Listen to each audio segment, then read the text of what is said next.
Hello everyone, welcome to my another blog. অনেকদিন পর আজকে ব্লগ দিচ্ছি, তার কিছু কারণ আছে। আজকে আমি আমার এখানে একটু ক্যামেরা বিভ্রাট হয়েছিল, সরি। আজকে আমি যাচ্ছি আমার ফার্স্ট টাইম জাপানিজ পরীক্ষা দিতে, যেটা হচ্ছে N5। তো তার জন্য আমি ভীষণ ভীষণ এক্সাইটেড, টেন্সও খানিকটা। তাই চলো তাহলে যাওয়া যাক। আজকের সারাদিনের জার্নিটা আমি সবটা তোমাদের সবার সাথে শেয়ার করব। আমার সিট পড়েছে ওমিয়ার এই দিকের একটা কলেজে, একটা ইউনিভার্সিটিতে। তো যার জন্য ওমিয়াতে চলে এসেছি। এখন এখান থেকে আবার একটা ট্রেন ধরতে হবে, আবার একটা লাইনের ট্রেন ধরে আমাদেরকে আরও খানিকটা যেতে হবে। তারপর গিয়ে আমি আমার এক্সাম সেন্টারে পৌঁছাতে পারবো। আমি পৌঁছেও গেছি আমার যেখানে সিট পড়েছে সেই কলেজে। আর দেখতেই পাচ্ছ সামনে কত মানুষজন আছে, তারা প্রত্যেকেই এসেছে কোনো না কোনো লেভেলের পরীক্ষা দিতে। তাই চলো সবার সাথে আস্তে আস্তে ভেতরের দিকে যাওয়া যাক। আর এই হচ্ছে কলেজের নাম, নিপ্পন ফার্মাসিউটিক্যাল ইউনিভার্সিটি। এই কলেজ ক্যাম্পাসটাও বেশ সুন্দর, কিন্তু আপাতত আমি আর কোনো জায়গায় ঘোরাঘুরি করব না। আমি একেবারে আমার এক্সাম সেন্টারের দিকে যাব। তারপরে আমি এক্সাম দিয়ে বেরিয়ে পুরো জায়গাটা তোমাদের সবার সাথে শেয়ার করব। তাই চলো আগে আমি পরীক্ষা দিতে যাই। পরীক্ষা দিয়ে বেরিয়েছি, হয়েছে মোটামুটি ঠিকঠাকই। আর যদি তোমরা এই ভিডিওটা দেখতে পাও তাহলে তো আমি পাস করেছি ডেফিনেটলি, সেই জন্যই পোস্ট করেছি।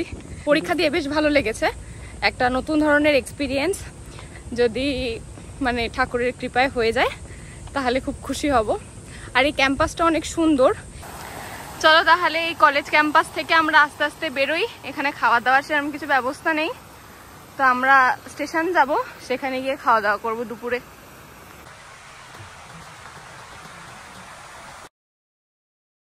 তোমরা এতক্ষণ ধরে আগে যে ক্লিপগুলো দেখছিলে সেগুলো সবই আমার প্রায় 3 মাস আগেকার করা কিছু ভিডিও। তো আমি সেই সময় সেটা তোমাদের সবার সাথে শেয়ার করিনি, কারণ এর কোনো একটা প্রপার রেজাল্ট না পেয়ে সেটা তোমাদের সবার সাথে শেয়ার করাটা আমার ঠিক বলে মনে হয়নি। কারণ আমি এটার একটা রেজাল্ট পাওয়ার পর তোমাদের সবার সাথে শেয়ার করলে আমি হয়তো তোমাদেরকে বোঝাতে ভালোভাবে পারবো। তো সেই হিসাবে আমি সেই সময়ের কিছু ক্লিপ নিয়ে রেখেছিলাম, এবং আজকে আমি আবার কিছু ভিডিওর ক্লিপগুলো অ্যাড করে তোমাদের সবার সাথে শেয়ার করছি। তো আজকে আমার রেজাল্ট চলে এসেছে। রেজাল্ট এসেছিল অ্যাকচুয়ালি কালকে, কিন্তু কালকে আমি আর ভিডিও করিনি, আমি আজকে সকালবেলা ভিডিও করছি। তো এখানে আমার রেজাল্ট চলে এসেছে। আমি অনেকদিন আগেই দেখে ফেলেছিলাম ইন্টারনেটে যে আমার কি রেজাল্ট এসছে না এসছে, কিন্তু একেবারে আমি রেজাল্টটা হাতে পেলাম কালকে। আমি যখন লাইভে আসি তোমাদের অনেকের কাছ থেকে আমি অনেক প্রশ্ন পাই। সেটা হচ্ছে প্রথমে আমি পড়াশোনা করি কিনা এখানে। আমি তোমাদের অনেকবারই আমার ভিডিওতে শেয়ার করেছি, আমি আরেকবারও বলছি, আমি এখানে কোনো ইনস্টিটিউট বা কোনো কলেজ, কোনো ইউনিভার্সিটি এরকম কোনো জায়গায় পড়ছি না। আমি আপাতত শুধু সেলফ স্টাডি করছি, আর সেটাও বাড়িতেই একেবারে। বা তোমাদের দাদা আমাকে বেশ কিছুটা সময় অনেকটা সাহায্য করে দেয় এই ভাষা নিয়ে খানিকটা গ্রো করার জন্য। আর না হলে ইউটিউব তো রয়েইছে। এবার বলি যে আমি যে পরীক্ষাটা দিয়েছিলাম সেটার ব্যাপারে। তোমরা অনেকেই আমাকে জিজ্ঞাসা করো যে জাপানে আসতে গেলে জাপানিজ ভাষাটা কতটা ইম্পর্টেন্ট। তো তোমাদেরকে আমি বলি, জাপানে আসার জন্য জাপানিজ ভাষা না জানলে কিচ্ছু করা যাবে না। মানে তুমি একটা কোনো কনভিনিয়েন্স স্টোর থেকে কোনো জিনিস কেনো, বা তুমি তোমার দৈনন্দিন জীবনে যেখানেই যাবে না কেন, এমনকি রাস্তায় কোনো মানুষের সাথে দেখা হলে তাদেরকেও যে কথাটা বলতে হবে সেটাও তোমাকে পুরোপুরি জাপানিজে বলতে হবে। সেই জন্য জাপানিজ ভাষাটা জানা খুব খুব খুব দরকার। এবার যদি সেটা একেবারে হাতে কলমে হয় এবং তুমি যদি সেটাকে নিয়ে বেশিভাবে চর্চা করে কোনো সার্টিফিকেট পেতে পারো, তাহলে সেটা অনেক বেশি এফেক্টফুল যদি তুমি কোনো কোম্পানিতে জয়েন করতে চাও। সেক্ষেত্রে আমাদের দেশে অনেকেরই অনেক রকম ডিগ্রি থাকে না, কিন্তু তারপরেও মানে সেই ডিগ্রিটা থাকা সত্ত্বেও তাদেরকে কিন্তু একটা জাপানিজ ডিগ্রি থাকা ভীষণ দরকার এখানের কোনো জাপানিজ কোম্পানিতে জব পেতে গেলে। তবে এখানে আমি জানি যে অনেকে আমার ভিডিও দেখে বলবে যে কিছু কিছু কোম্পানি এমন রয়েছে যেখানে জাপানিজের অতটা দরকার পড়ে না। কিন্তু সেটাও আমি তোমাদেরকে বলতে পারি, একটা টোটাল কোম্পানি ধরি যে 100% কোম্পানি রয়েছে জাপানে, সেক্ষেত্রে 90% কোম্পানিরই কিন্তু তোমার ভাষাটা ভীষণ ভীষণ ইম্পর্টেন্ট। আর শুধু 10% এমন কোম্পানি থাকে যেখানে তুমি তোমার যে ইংলিশের স্কিল আছে সেটা দিয়ে তুমি কাজ চালাতে পারো, কিন্তু সেটাও কিন্তু ভীষণ রেয়ার। তাই জাপানে থেকে যদি তুমি কাজবাজ করতে চাও এবং জাপানে মোটামুটি কয়েক বছর থাকতে চাও, সেক্ষেত্রে জাপানিজ ভাষাটা কিন্তু ভীষণ ভীষণ ভীষণ দরকার। এবার আসি একদম মূল কথায়। আমি যে পরীক্ষাটা দিয়েছিলাম, এই পরীক্ষাটার শর্ট ফর্ম হচ্ছে JLPT, মানে হচ্ছে জাপানিজ ল্যাঙ্গুয়েজ প্রফিসিয়েন্সি টেস্ট।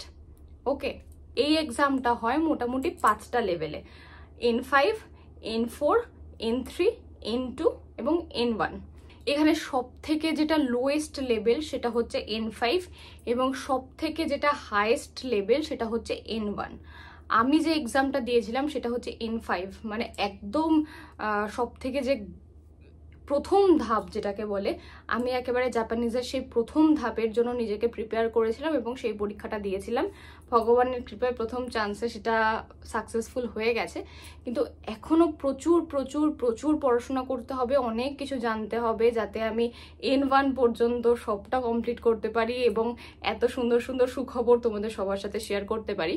কিন্তু তার জন্য আমাকে অনেক অধ্যাবসায় দরকার, অনেক পড়াশোনা দরকার, অনেক সবকিছু দরকার। এবং তোমরা যারা যারা জাপানে আসতে চাইছো, যারা যারা আমাকে জিজ্ঞাসা করছো যে জাপানে কিভাবে যাব, তাদেরকে আমি সব সময় বলবো যে অন্য সব জিনিসের সাথে তোমার জাপানিজ ভাষাটা জানাও ভীষণ দরকার। তো যার জন্য তোমরা একটু গুগলে সার্চ করতে শুরু করো যে JLPT এক্সামটা কি কি বৃত্তান্ত, কিভাবে পড়াশোনা শুরু করতে হয়, কি কি জানতে লাগে, সব ইচ অ্যান্ড এভরিথিং তোমরা গুগলে, তারপর ইউটিউবে সব জায়গায় পেয়ে যাবে খুবই ইজিলি। সব জায়গায় সব ভাষায় অনেকেই এটা নিয়ে ভিডিও বানিয়েছে, তো সেইগুলো দেখে তোমরা অনেকটা হেল্প পেতে পারো।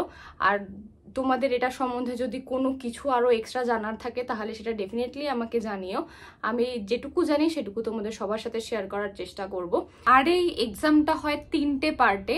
প্রথমটা হচ্ছে কানজি, সেকেন্ড হচ্ছে গ্রামার, আর থার্ড হচ্ছে লিসেনিং। আর বছরের 2বার এই এক্সামটা হয়।